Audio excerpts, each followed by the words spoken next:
तो अभी हम लोग कर रहे थे मोल कंसेप्ट के PYQs, मतलब some basic concept of chemistry, उसके PYQs कर रहे थे। तो उसके PYQs यहाँ पे कंटिन्यू करते हैं हम लोग।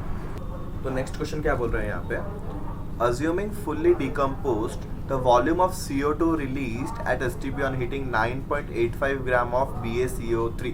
ओके, अभी बेरियम का कार्बोनेट अगर डिकम्पोज होगा तो किस में डिकम्पोज होगा वो हमें पता चलना चाहिए। It will decompose in BaO and CO2। फिर इसका मोलर मास क्या आ जाएगा आपका, कार्बन का होता है 12, इसका हो जाएगा 3 × 16 48, तो हो जाएगा आपका 60, एंड बेरियम का दिया है 137, तो 137 ऐड करेंगे तो 197 would be the mass of atom, मतलब molecular mass of barium carbonate. Okay, तो बेरियम कार्बोनेट 197 ग्राम का है, हमें कितना बोला है 9.85 ग्राम ऑफ, तो मोल्स कितना हो गया इसका 9.85 ग्राम बाय 197, और हमें अगर इसमें से देखा जाए तो 1:1:1 रेशियो में मिल रहा है। हमें क्या पूछा है, वॉल्यूम ऑफ CO2। देखो ये कितने मोल्स है वो हमें देखना पड़ेगा, पहले इसको 100 से मल्टीप्लाई कर देंगे। ओके, मुझे लग रहा है ये 5 आ जाएगा कुछ, तो 197 × 5 करके देखेंगे, 535, 545, 45 प्लस 3 48, और ये आ जाएगा 5 × 1 = 5 9। ओके, फिर तो ये फायदा हो गया, ये 1/20 मतलब 0.05, 1/20 करने से अच्छा 0.05 मोल हो गए इसके। 0.05 मोल, तो मोल इतने ही मोल इसके भी बनेंगे क्या, अगर इसका 0.05 मोल है फुली डिकम्पोज हो गया तो बाद में ये 0.05 बनेगा, ये भी 0.05 मोल बनेगा। तो इसमें बोला है वॉल्यूम कितना है, तो मोल 0.05 है, वॉल्यूम अपॉन 22.4, तो वॉल्यूम वुड भी 22.4, क्योंकि STP पे दिया है तो हम ये फॉर्मूला यूज़ कर सकते हैं 0.05।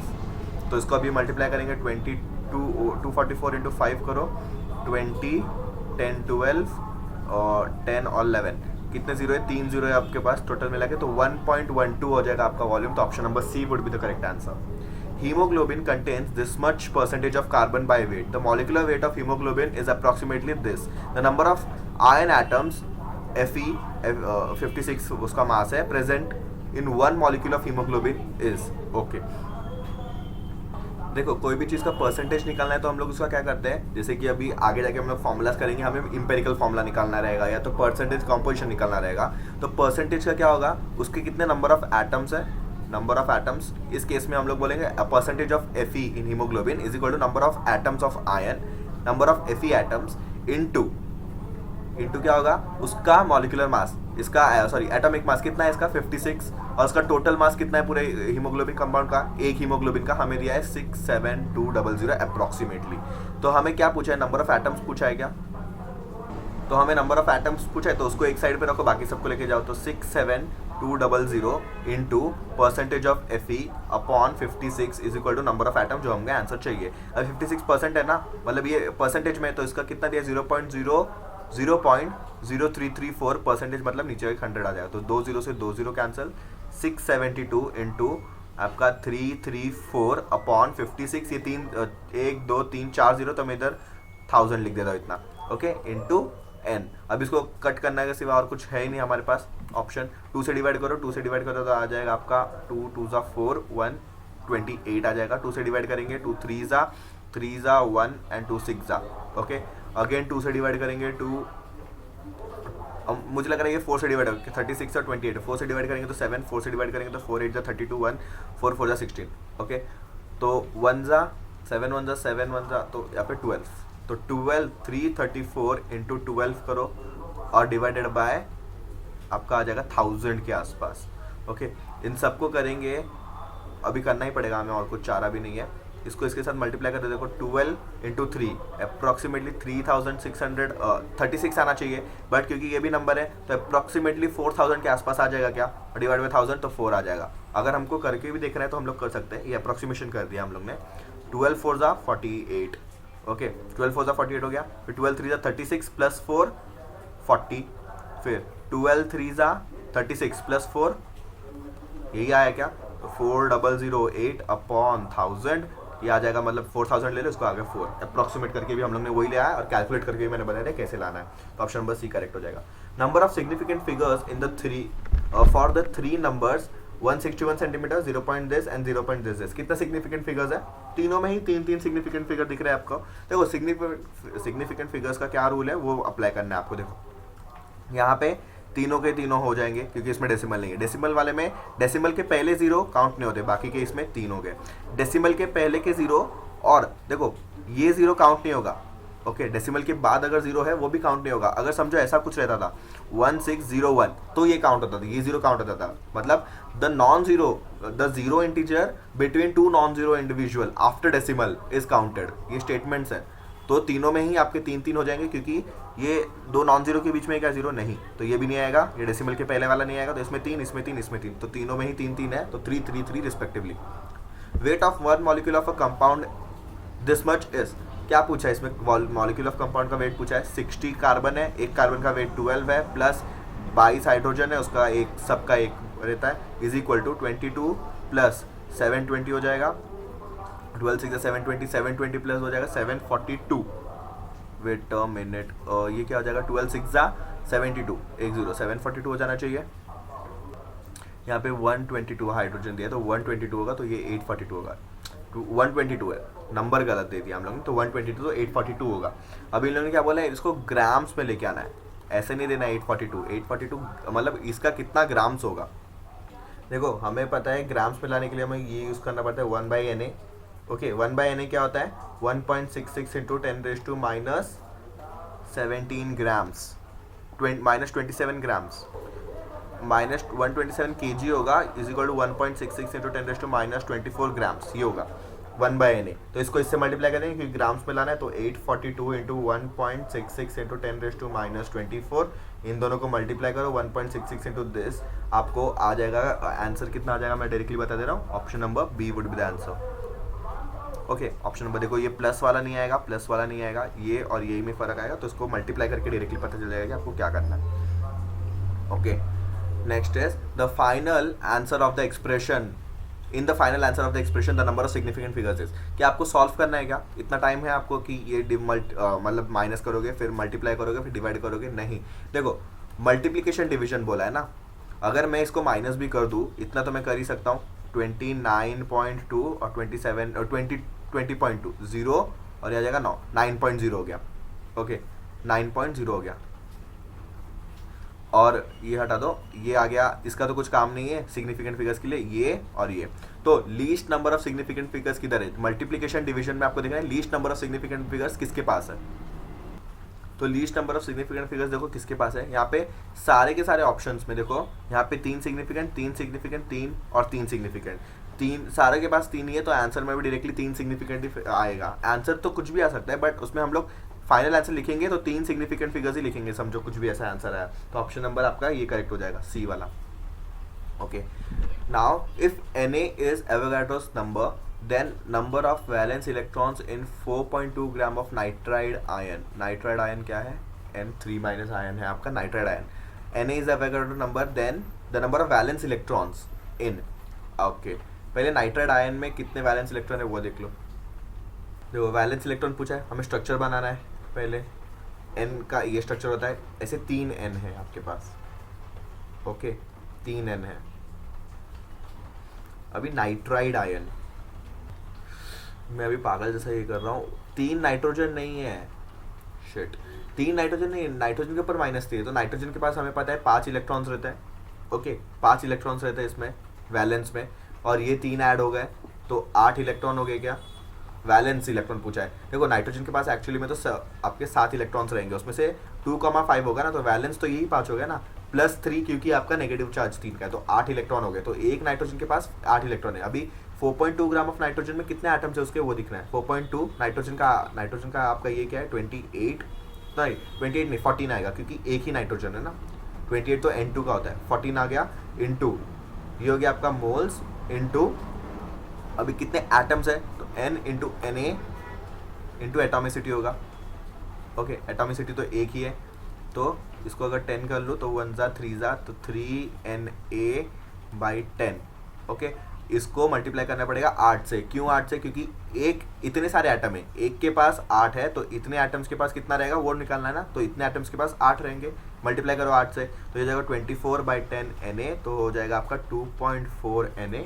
तो option number 1 would be the correct answer. तो मुझे लगा ये N3 है, इसलिए मैं 3 नाइट्रोजन का स्ट्रक्चर बना रहा था। बट ये N3 माइनस है, मतलब एक N के ऊपर 3 नेगेटिव। एक N के पास कितने रहते हैं, 7 इलेक्ट्रॉन, उसमें से 2 आपके अंदर रहेंगे और आपका 5 वैलेंस रहेगा, +3 8 हो जाएगा आपका। Okay, total molecular weight of the molecular weight of O2 and SO2 are 32 and 64 respectively at 15 degree this much pressure, and 1 liter of O2 contains n molecules. The number of molecules in 2 liters of SO2 under same condition and temperature, same temperature same pressure है, खाली volume इसका 1 litre है, इसका 2 litres है, दोनों ही 15 degree पे है, दोनों ही टेम्परेचर सेम है, प्रेशर सेम है, खाली इसका 1 लीटर है, इसका 2 लीटर्स है। तो एवोगाड्रोस लॉ क्या बोलता है, equal number of volumes contain equal number of molecules. Okay, तो इसमें 1 लीटर में अगर n मॉलिक्यूल्स है तो इसमें 2 लीटर्स में क्या हो जाएगा, इसमें 2 लीटर्स में 2n मॉलिक्यूल्स हो जाएंगे बस।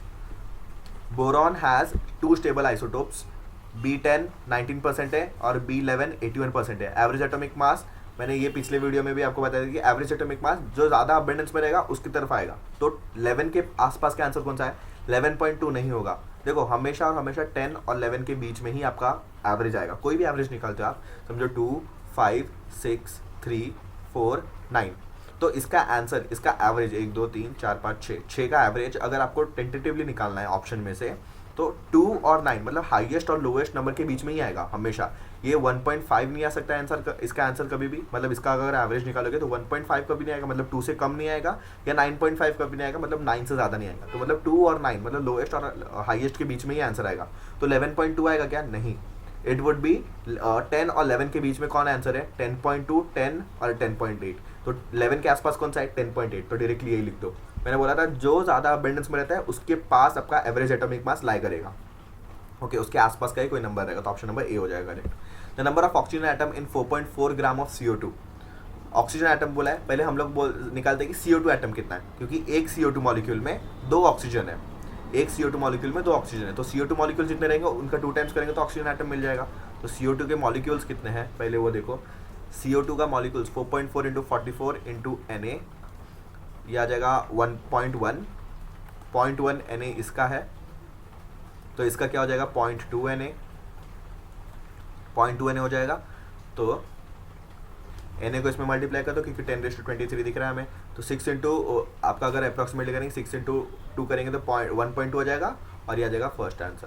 Okay, the number of gram molecules of oxygen in this much molecule of atoms is, grams molecule कितने हैं आपके, देखो number of gram molecules of oxygen पूछा इन CO मॉलिक्यूल, तो CO का कितना मॉलिक्यूल है वो पहले निकालो, CO का कितना, ग्राम मॉलिक्यूल मतलब मोल, ग्राम मॉलिक्यूल मतलब मोल, तो मोल कितना है, नंबर ऑफ स्पीशीज कितना दिया हमें 6.022 × 10⁻24, अपना Na क्या होता है 6.022 × 10⁻23, ये पूरा कट के यहाँ पे 10 आ जाएगा क्या, तो CO के अगर 10 मॉलिक्यूल्स है उसमें ये कितना रहेगा 5 रहेगा क्या, CO के अगर 10 मॉलिक्यूल्स है, CO के पूरे कंप्लीट CO के अगर कंप्लीट 10 मॉलिक्यूल्स है तो ऑक्सीजन का भी 10 मॉलिक्यूल्स रहेगा क्या, हाँ 10 मॉलिक्यूल्स रहेगा, तो इसमें 10 ग्राम मॉलिक्यूल्स हो जाएगा, नहीं 10 ग्राम मॉलिक्यूल क्यों नहीं होगा, इसमें बोला है ऑक्सीजन, ऑक्सीजन मतलब O2, जनरली ऑक्सीजन मतलब O2 रहता है, तो अगर 10 O है तो उनमें से O2 बनेगा तो कितना O2 बनेगा, 5 O2 बनेगा क्या, 10 O मिलके 5 O2 बनेंगे तो 5 ग्राम मॉलिक्यूल्स हो जाएगा।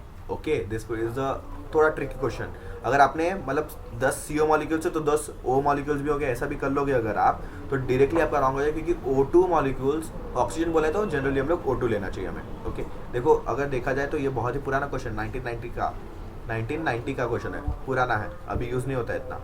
CP/CV ratio of gas is 1.4, the number of atoms of the gas X present in this much litre of NTP will be, number of atom पूछा है, एटम के लिए आपको क्या चाहिए मोल, मोल के लिए आपको दिया है परसेंटेज, NTP पे बोला NTP STP सेम ही होता है, आपको मोल्स निकाला 11.2 एंड 22.4। देखो एटम्स का फॉर्मूला क्या बताया था, mole into Na into atomicity. Okay, ये हो गया मोल, Na तो आपको लिख दोगे, एटॉमिसिटी किधर से मिलेगा, क्योंकि गैस तो X दिया है, कोई नाम बोला है क्या गैस का, बट CP/CP रेशियो 1 है, मतलब gamma is equal to CP/CV, जो हम लोग इसमें पढ़ते हैं, फ्लूइड्स नहीं, आपका काइनेटिक थियरी में पढ़ते हैं और आपका फिजिक्स में पढ़ते ही है ये CP/CV। तो ये 1.4 आने का मतलब क्या है, 1.4 आने का मतलब it is a diatomic gas, तो आप लिख दोगे ऑप्शन नंबर 2, तो ये इसके साथ मल्टीप्लाई होकर यहाँ पे चला जाएगा, तो Na मॉलिक्यूल्स बचेंगे, तो ऑप्शन नंबर 1 आ जाएगा डायरेक्टली। 6.2 × 10⁻23, बहुत अच्छा क्वेश्चन है क्योंकि इसमें थोड़ा सा फिजिक्स का नॉलेज भी यूज हो गया। Next is 1 cc of N2O at STP contains N2O okay 1 cc 1 cubic metre 1 cubic metre cubic centimetre sorry 1 cc बोले ना 1 क्यूबिक सेंटीमीटर 1 सेंटीमीटर क्यूब मतलब 1 ml। इसका कितना वॉल्यूम 1 ml। तो इसने क्या बोला है कितने एटम्स मॉलिक्यूल्स इलेक्ट्रॉन्स देखते हैं, क्या हो सकता है इसमें। तो चारों निकाल के हमें टेस्ट करना पड़ेगा कि हो सकता है क्या नहीं हो सकता है, वो देखना पड़ेगा अभी। तो इसके एटम्स कितने हो जाएंगे, इसका ये कितना है वॉल्यूम 1 ml अपॉन 22400 ml के केस में ये होता है, इतने आपके मोल्स हो गए। अभी हम लोग एटम्स निकालते हैं। एटम्स क्या हो जाएगा N2O मॉलिक्यूल है, N2O मॉलिक्यूल। तो हम लोग इसके अगर एटम्स निकालने जाए तो एटम कितने हो जाएंगे, atom will be N Na और एटोमिसिटी N कितना मिला 1/22400, Na क्या हो जाएगा 6 × 10⁻23 और एटोमिसिटी कितना हो जाएगा, कितने एटम्स है 3 एटम्स है, ये हो जाएगा आपका 18 और ये 224 10⁻23। ओके 10⁻23 मतलब देखो यहाँ पे क्या हो जाएगा 00 है ना, ओके एक जीरो से यहाँ पे पॉइंट ले लो और एक जीरो यहाँ पे कट हो जाएगा, तो यही आंसर आ गया क्या, तो ये करेक्ट है क्योंकि यहाँ पे ऑल ऑफ द अबव दिख रहा है तो मैं 4 ऑप्शन चेक करूंगा। मैंने हमेशा बोला है कभी भी आंसर में 0 1 all of the above none of the above 1 and 2 both 3 and 4 both ऐसे कुछ भी ऑप्शन देखे तो सबके सब ऑप्शन चेक करो। यहाँ पे मुझे फर्स्ट आंसर राइट आ गया तो मैं ये टिक करके चले जाऊंगा क्या, नहीं, हो सकता है कि ये फंसाने के लिए दिया हो बट मोस्ट प्रोबेबली जब ये दिया जाता है तभी हो सकता है कि वही आंसर हो। ओके ये दोनों प्रोबेबिलिटी है, हो सकता है कि all of the above none of the above 0 1 जो भी मैंने अभी बोला उसमें ये फंसाने के लिए दिया हो वो भी हो सकता है, या तो वही आंसर हो इसीलिए दिया हो, ऐसा भी हो सकता है। दोनों प्रोबेबिलिटी है, दोनों के केस में ही आपके हाई चांस है कि आप इसमें स्कोर कर सकते हो। अगर आपने ये देख लिया और डायरेक्टली टिक कर दिया ये भी गलत है, और आपने ये देखा पूरा सॉल्व किया टिक किया फिर अगर आपको लगता है कि नहीं यही करेक्ट है कि सब करेक्ट है, वो देखना पड़ेगा आपको अगर ऐसे केसेस आते हैं तो। अभी मॉलिक्यूल्स के बारे में बात की है तो देखते हैं मॉलिक्यूल्स क्या हो जाएगा, molecules would be N × Na, N कितना है 1/22400 इंटू Na कितना है 6.02 इंटू 10⁻23 वही दिख रहा है क्या, तो ये भी करेक्ट है। तो 2 ऑप्शन करेक्ट आ गए तो ऑब्वियसली ये आ जाएगा, इलेक्ट्रॉन्स निकालने की आपको कोई जरूरत है ही नहीं। ओके क्योंकि 2 ऑप्शन करेक्ट आ गए तो A and B बोथ दिख रहा है क्या कहीं पे, नहीं, तो ऑल ऑफ द अबव दिख रहा है तो यही करेक्ट हो जाएगा, तो ये भी इलेक्ट्रॉन इतना रहेगा ही रहेगा। Okay at STP the density of CCl4 gas vapours in gram per litre is nearest to. देखो डेंसिटी मतलब density is mass upon volume, mass कितना है इसका CCl4 मतलब एक कार्बन का हो जाएगा 12, 4 इंटू क्लोरीन का कार्बन मतलब क्लोरीन का मास हो जाएगा 35.5। ओके इसका पूरा मास निकालोगे तो आपको कितना मिलेगा 154, और वॉल्यूम कहाँ से मिलेगा, STP पे बोला है, STP पे कुछ नहीं बोला तो 1 मोल लोगे, 1 मोल लोगे तो आपको 22.4 आ जाएगा, 154 आ जाएगा। पूरा डिवाइड करोगे तो आपको ग्राम पर लीटर, ये ग्राम में आ जाएगा ये लीटर में आ जाएगा, पूरा डिवाइड करोगे तो आपको डेंसिटी आंसर आ जाएगा। अगेन वेरी बहुत ही प्रिमिटिव क्वेश्चन है बट ठीक है, सिंपल फंडा है तो हम लोग कर लेंगे इसको। नेक्स्ट क्वेश्चन क्या है, an organic compound contains 78% by weight of carbon and remaining percentage of hydrogen. Okay